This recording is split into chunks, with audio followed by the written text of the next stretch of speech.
Welcome to our online experience for Easter Sunday. It's a really important day for us in church, so we hope you enjoy the video that we've got for you.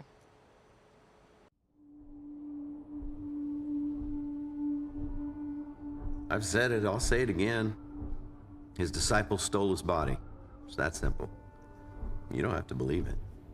They just did what they had to do to support their myth.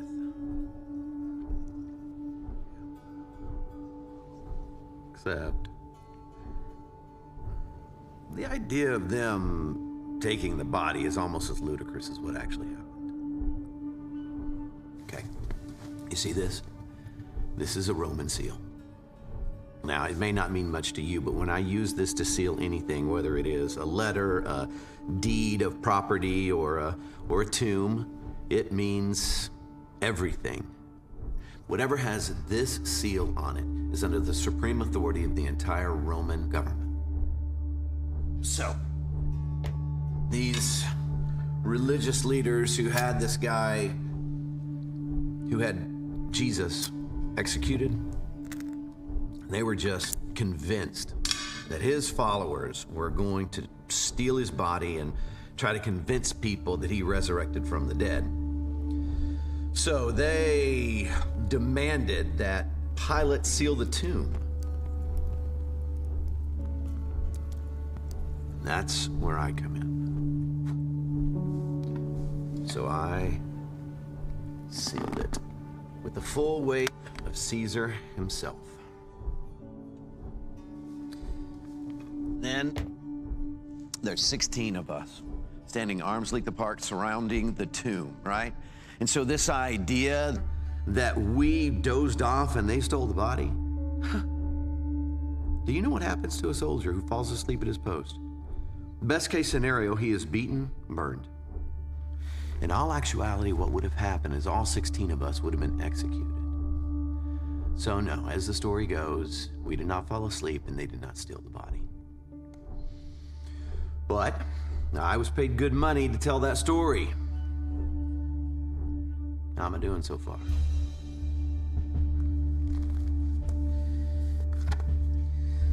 You want to know something that is crazier than that story? That morning, the earth began to shake under our feet. And then this enormous being appeared.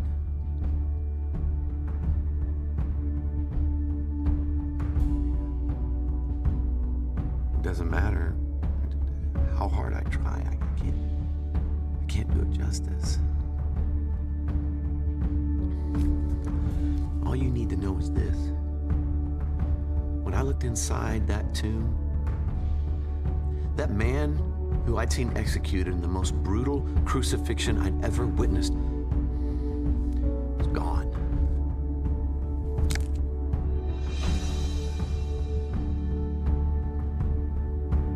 So why are the 16 of us still alive?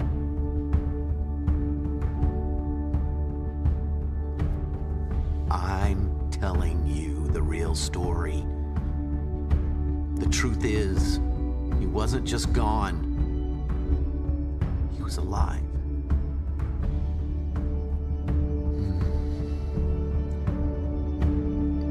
He is alive.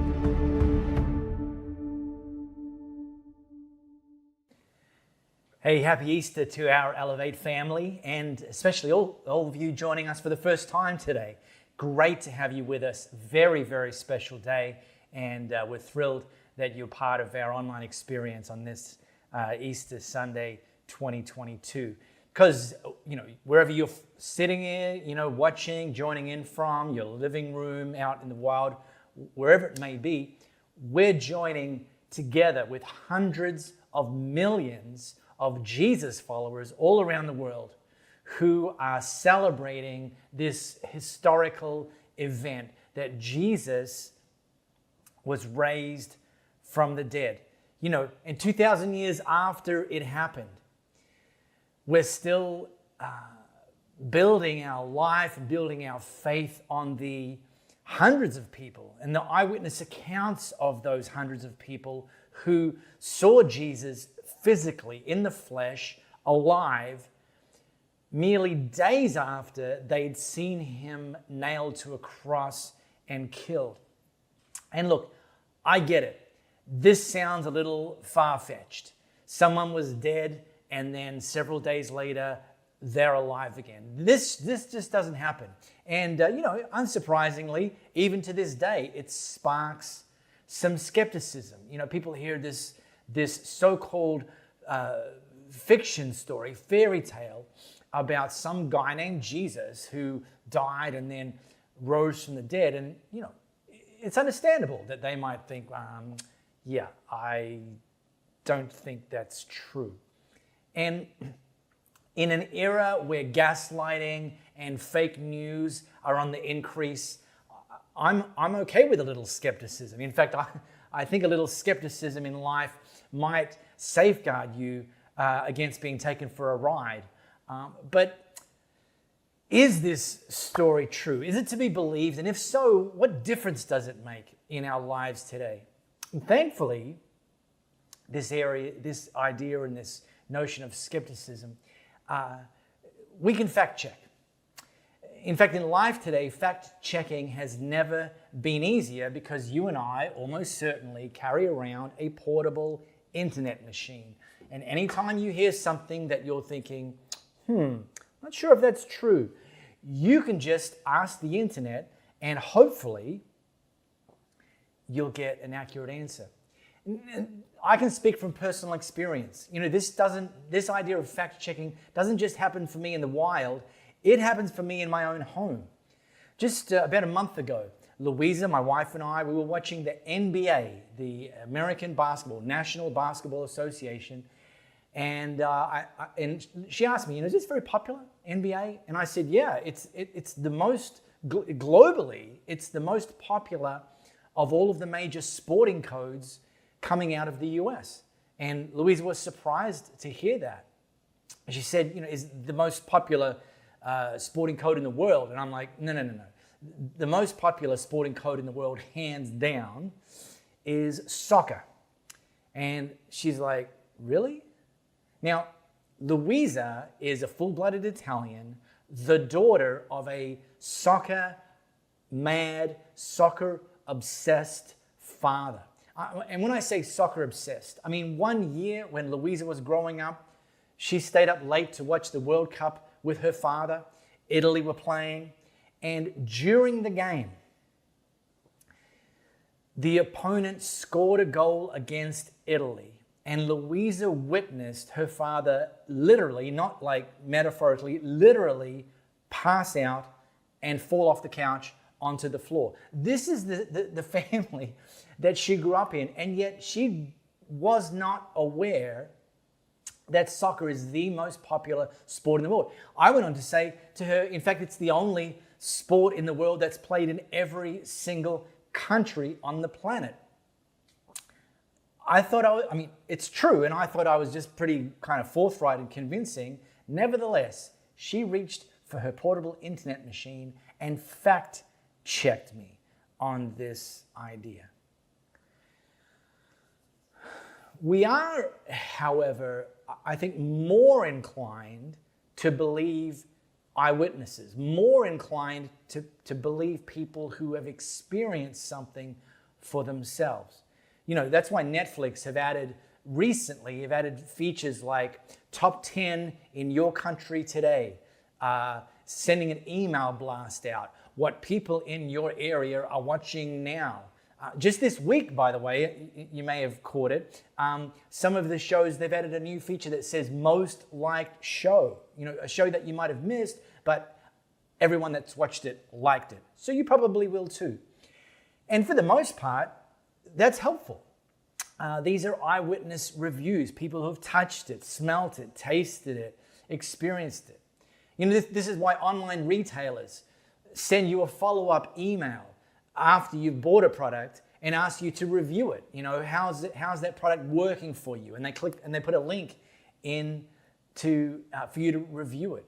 Yelp, the entire Yelp ecosystem is built around reviews, and people go to Yelp before they choose to book. This is because we have a greater faith in eyewitnesses.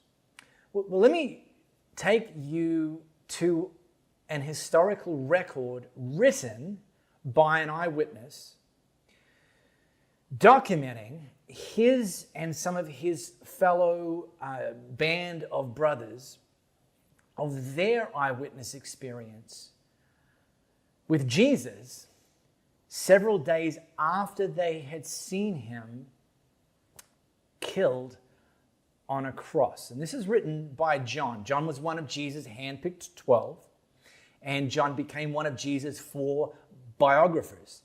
And therefore, he was an eyewitness to Jesus' public life, an eyewitness to Jesus' death, and then, as you're about to see, an eyewitness to Jesus coming back from the dead, very much alive.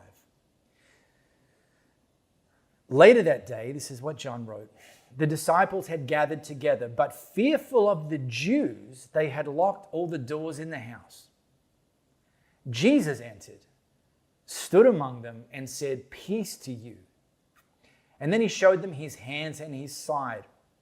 And the disciples, seeing the master with their own eyes, were awestruck. Jesus repeated his greeting, "Peace to you. Just as the Father sent me, I send you." But Thomas, sometimes called the twin, one of the 12, was not with them when Jesus came. Well, the other disciples told him, "We saw the Master." This was the very first Easter Sunday. In fact, it had been early, John says later that day, because what he's documenting is that at the break of dawn, some of the women who had become close followers of Jesus had gone to the tomb to essentially finish the burial and embalming process, only to discover that the stone entrance of the tomb had been rolled away. And as they peered into the tomb, they noticed it was empty and just had Jesus' burial garments sitting there. And then they literally encountered Jesus standing outside the tomb, again, very much alive. And they ran back and told the disciples. And so now there's just this chaos and confusion and what's going on and what will the Jews think if they discover this is indeed true. And so they're locked in a room. And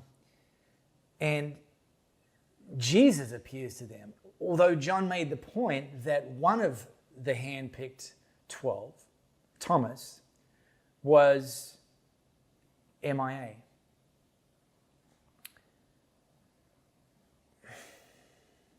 We don't know why Thomas was MIA.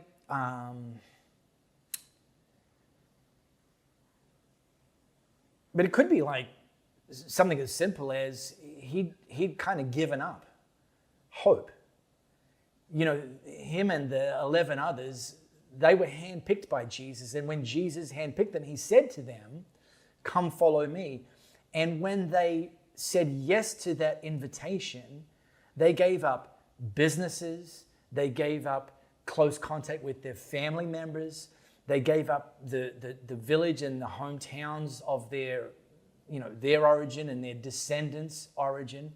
And they left all of that to follow Jesus. And they left all of that to follow Jesus because they placed their hope in him that he was going to be the chosen one, the king, the one that God had sent to overthrow the Roman occupying nation and forces and reestablish Israel as their own sovereign power. And then Jesus was killed.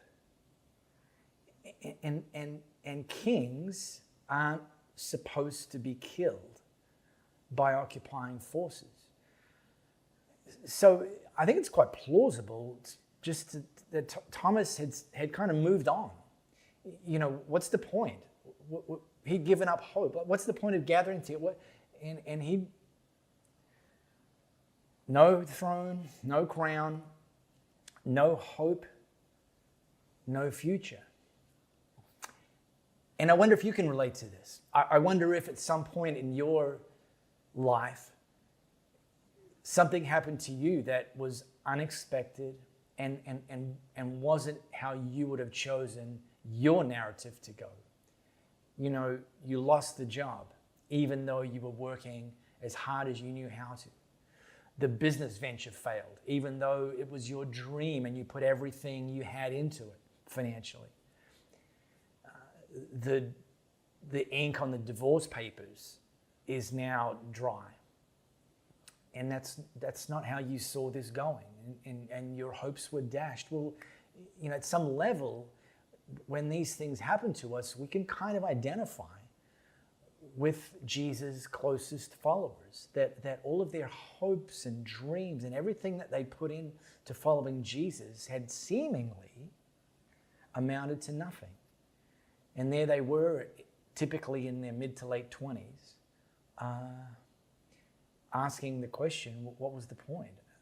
Asking the question, what's next? And not knowing the answer to that question. And then Jesus crashed the party. In physical form, he entered where they were huddled up.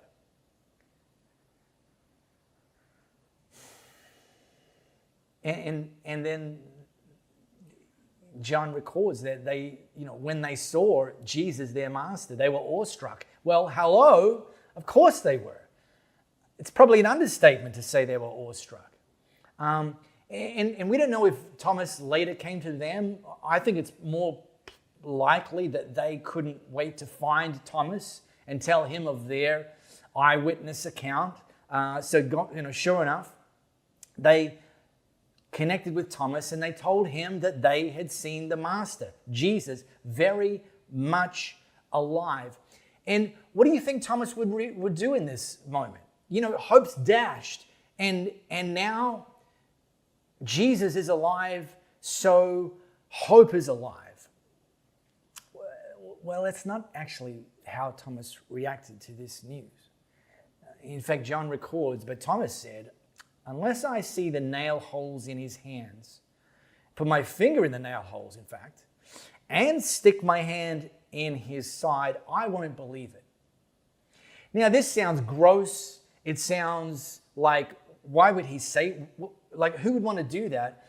But it's kind of likely that he wasn't requesting an opportunity to do that. It was more like he was just saying, this is so implausible that I'm going to respond with something equally ridiculous because I know it will never, ever happen. It's like the old-fashioned equivalent of our modern-day expression, when pigs fly.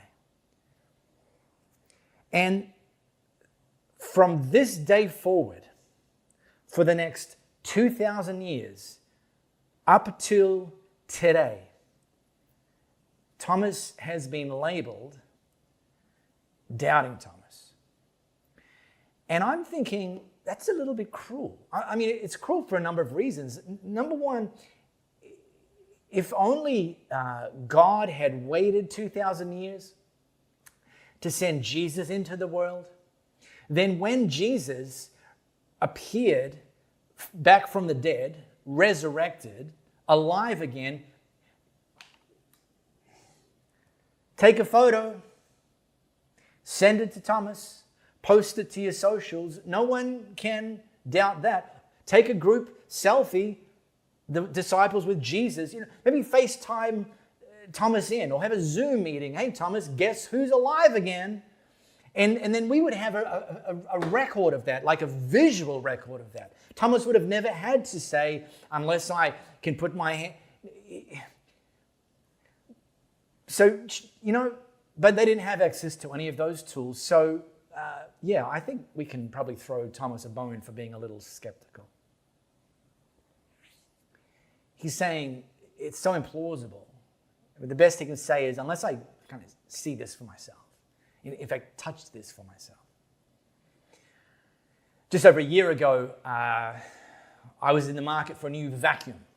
Now, Louise and I, we'd only ever had what do they call them? Like a barrel vacuum with the attachment and the thing, and then it's a bag, and that thing follows you around when you're vacuuming, follows you around like a untrained puppy. And you have to, if you move from room to room, you have to unplug it, and I was over it. And I had been hearing about stick vacuums for years, which the market leader apparently was Dyson. So I'm thinking to myself, we probably need to get a Dyson. So what did I do? Well, you're not going to be shocked to learn that I started looking at online reviews, eyewitness accounts, people who've seen it, used it, touched it, and I wanted to know. I wanted to hear it from them. And pretty positive for the most part. Always a glitch, but for the most part, pretty positive. Well, that prompted me not initially to just order one online, because, here in Australia, they can run up to about $1,200, $1,300, $1,500. So if I'm going to throw that sort of cash down on a vacuum cleaner, I'm going to want to step it up. So I went to the Dyson Demonstration Center. And in I walked, and I met Phyllis. Now, Phyllis, oh my, look, they should make her the new CEO of the company. She was phenomenal. She brought me in. She grabbed one of the models that I was interested in. She laid it out on the counter. She put all the attachments out like a sushi chef would, putting out all of the different. And she proceeded to explain, this one does this, and this one does this, and this one does this. And then on the floor of the demonstration center, they have different flooring materials. They've got carpet, they've got wood, they've got vinyl. And she starts scattering different dirt and schmutz on them, Fruit Loops onto the hard floor, and so on and so forth. And then she grabbed the correct attachment, and she's using that on that particular floor surface. And then she'd swap out the attachments and show me how easy it was to swap out the attachments, and then go to the next. And on it went, and on it went. And at one point, while there was a queue of people waiting for their turn, I just had to say to Phyllis, stop. I've seen enough. Sign me up. I'm convinced. I'm buying it. I don't need any more reviews. I don't need any more convincing. I've seen it. I've touched it. I was there, and I'm good to go. Well, John continued his eyewitness account. And he wrote, 8 days later, his disciples were again in the room. This time,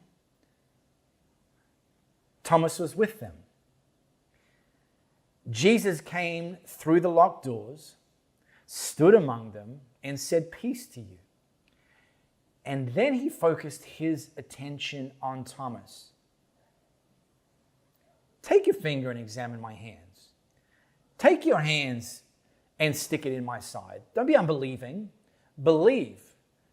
But Thomas said, I've seen enough. My master, my God. And Jesus said, so you believe because you've seen with your own eyes. Even better blessings are in store for those who believe without seeing. There's a few just quick takeaways I want to leave us with today. First of all, John recorded that after greeting everyone, Jesus zoomed in on Thomas. But he didn't call him out. He didn't call him Doubting Thomas. He didn't titch him. He didn't shame him. He didn't say, "What's this I heard about?" Jesus didn't label Thomas based on his worst moment. He called him up and called him out because he wanted the relationship to be reinstated. He wanted Thomas to have his hope renewed, to have this journey continue, and ultimately for Thomas to go out from that place and say, "I've seen, I'm an eyewitness." And I appreciate that not everyone got that opportunity, but take my word for it. It's true. Jesus is alive. And in fact, going from Jerusalem, Thomas ultimately went out as far as India, and it was actually there where he was killed. But he went that far, so empowered and so renewed and so focused on telling other people that Jesus is who he says he is, and that he rose from the dead, just like he said he would. That he went as far as India. He wouldn't have done that, I don't think, if Jesus had called him out and called him Doubting Thomas, labeled him in his worst possible moment. You know, we're called to do the same today.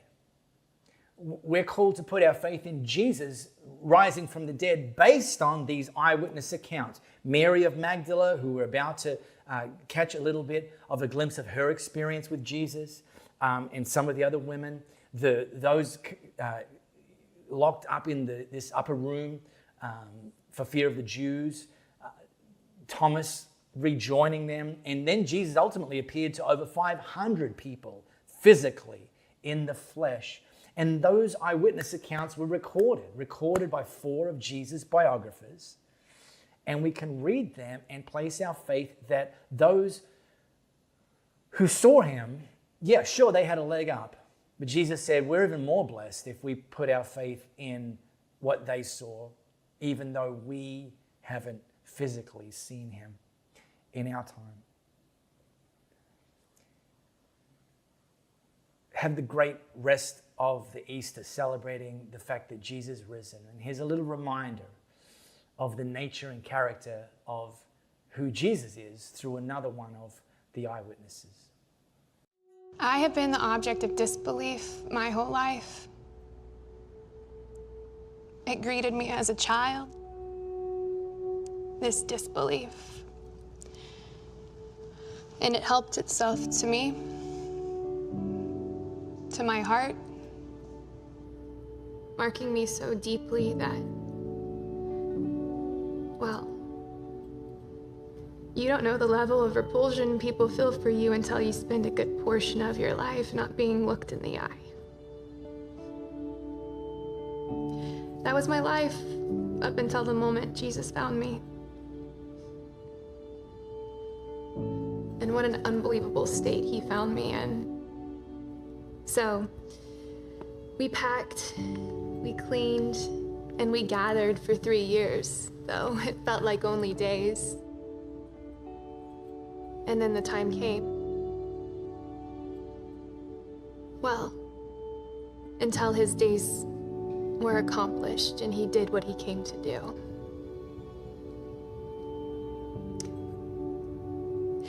If you've walked a life anything like me, you know what I mean when I say that sometimes people try to put onto you what Jesus removed. He was only gone from us, but a couple of days the first time it happened. That mighty, miraculous morning, I went to the tomb, and he was very not dead. He called me by my name, and he gave me very specific instructions. So I ran to tell the disciples what I had seen, that he was alive. And they didn't believe me. I mean, had they forgotten that we stood shoulder to shoulder all this time? I may not be one of the 12 or 11 now, but I followed him just the same. But you know what? Their perception of me is not the image Jesus saw. I was no longer the cracked and crooked house that demons dwelt in. Because the moment I realized Jesus believed in me, I believed in him. And eventually, the disciples, they'd come around. Jesus kept appearing to a few, then to hundreds. But even after all that, there would still be some who didn't believe. He warned us about that. But more importantly, there would be other people, many other people who would never see it for themselves, but still believe. So that's why we keep going until we reach every person who once and for all is done with disbelief.